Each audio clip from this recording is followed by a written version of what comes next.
Welcome to the deep dive. Today we're tackling something pretty significant, maybe a bit daunting but also exciting. Getting your house ready for sale. Absolutely. It's a big step for anyone. Yeah, and we've been looking closely at the How to Get Your House Ready for Sale ebook. Our mission, really, for everyone listening, is to figure out those key steps, the things that actually make your house appeal to buyers. Exactly. Think of it less like a massive to-do list and more like a strategic game plan. A game plan, I like that. Less overwhelming. So it should be a practical guide, right? Based on the ebook. That's the idea. Selling is emotional. It's easy to miss things. This ebook is great because it lays out, a really clear path. It's all about helping buyers feel like it could be their home. Okay, game plan it is. Let's dive in. First big step the ebook talks about is unpersonalize. What does that actually mean, like day to day when you're getting ready? Right. So the guide jumps straight into this. It means taking down the really personal stuff, especially off the wall. Like family photos. Exactly. Family photos, maybe that specific piece of art you love, but might not be everyone's taste.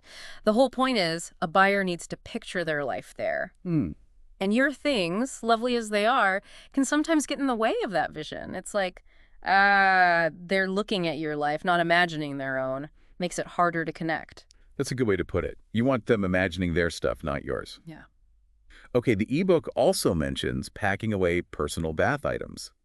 That seems kind of small, but what's the logic? It does seem small, but it's about creating that, calm, clean, almost spa-like feel in the bathroom. Okay. So the suggestion is gather up your toothbrush, your daily toiletries, shampoos, whatever, and just put them in a little box you can easily grab. But keep it handy. Yeah, keep it accessible. But getting it off the counters and out of the shower instantly makes the bathroom feel bigger, cleaner, more inviting. Lets them see the actual bathroom, not your stuff.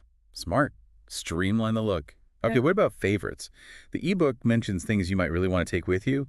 Built-in stuff. Yeah, that's a potentially tricky area. Could be a special light fixture you installed, or maybe some custom shelves. Right. Things attached to the house. Exactly. The advice is basically be clear up front.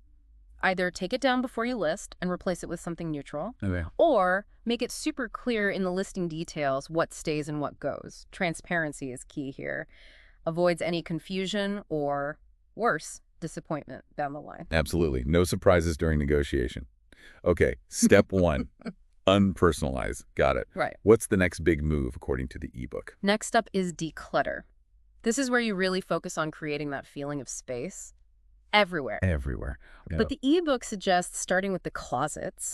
The closets. Yeah. Everyone's favorite task. What's the strategy there? Yeah. Well, the advice is pretty direct. Be honest with yourself. Really look at what's in there.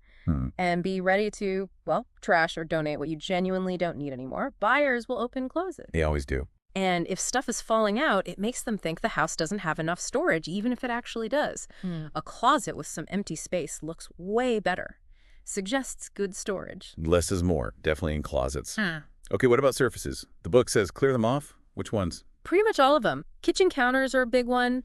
Keep them as clear as possible. Yeah. Same for nightstands, coffee tables, desks, any flat surface that tends to collect things. Right. The clutter magnets. Exactly.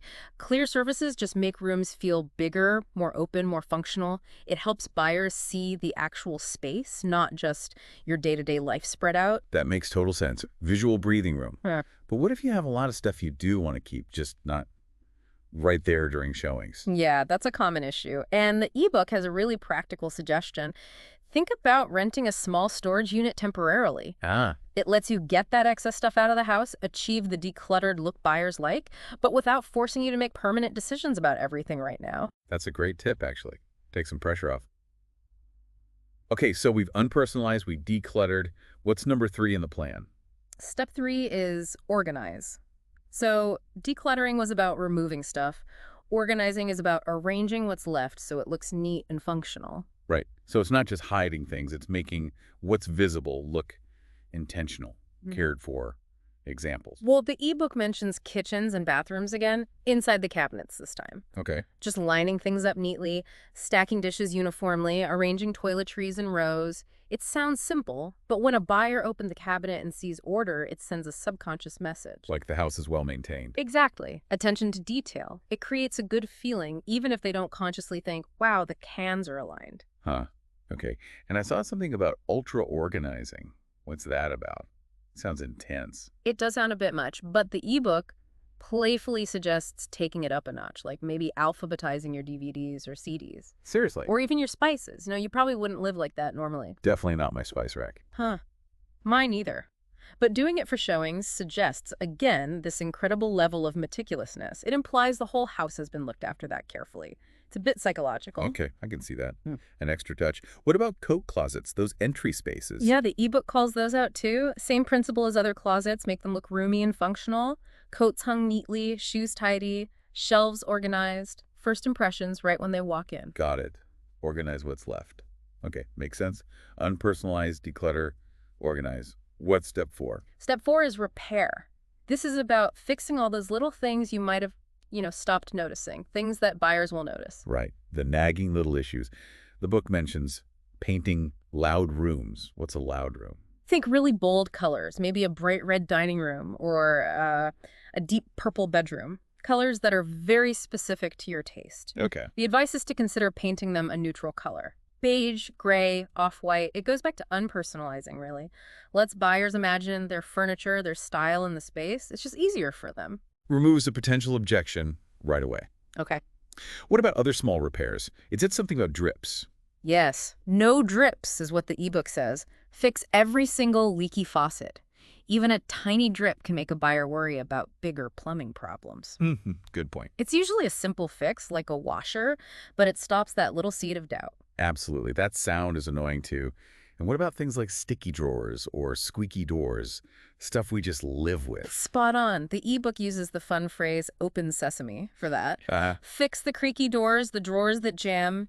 To you, it's normal. To a buyer, it might suggest the house hasn't been kept up. Little things matter. They really do. Fixing them shows the house is well maintained. It builds confidence. Okay, lots of small but important fixes. So that's unpersonalized, declutter, organize, repair.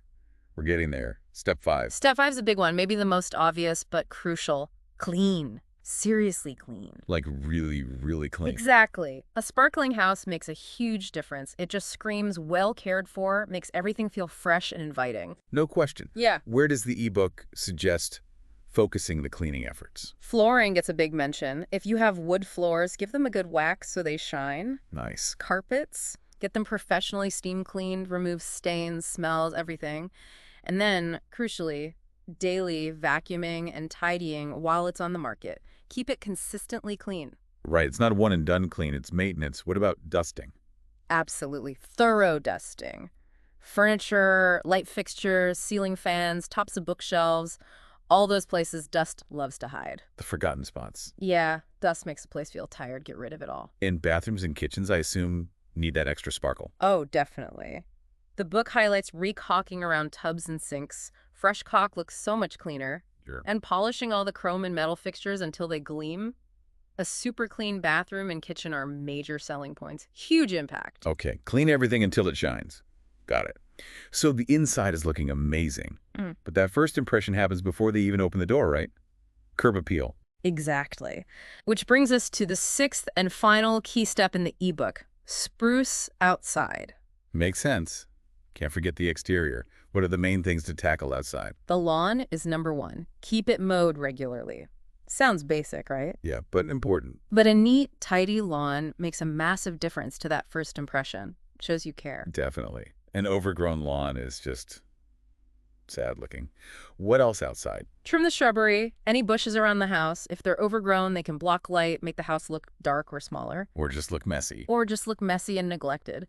Neatly trimmed shrubs, frame the house nicely, make it look welcoming, and again, well-maintained. It's all about that polished look from the street. So a bit of gardening goes a long way. Mhm. Okay, let's quickly recap these steps from the ebook. Yeah. We've got unpersonalize, Declutter, organize, repair, clean. and spruce outside. 6 key steps. It covers a lot of ground. And it feels manageable when you break it down like that. It really does. And you see how they all work together, don't you? It's all about creating this appealing, neutral, welcoming space. Yeah, making it easy for buyers to picture themselves living there. This deep dive, based on the How to Get Your House Ready for Sale D-book, definitely gives some solid, actionable steps. Absolutely. And maybe a final thought to leave people with. Think about that buyer's journey. From the moment they see the listing photo to when they pull up to the curb to walking through the door, Mm-hmm. how does that very first impression, inside and out, affect how they feel, how they perceive the value? It's really about the psychology of it all, isn't it? You're selling more than just bricks and mortar. That's a great point. It's about selling a feeling, a possibility, the psychology of selling. Definitely something worth thinking more about as you go through these steps. Thanks for breaking this all down. My pleasure. It's a fascinating process.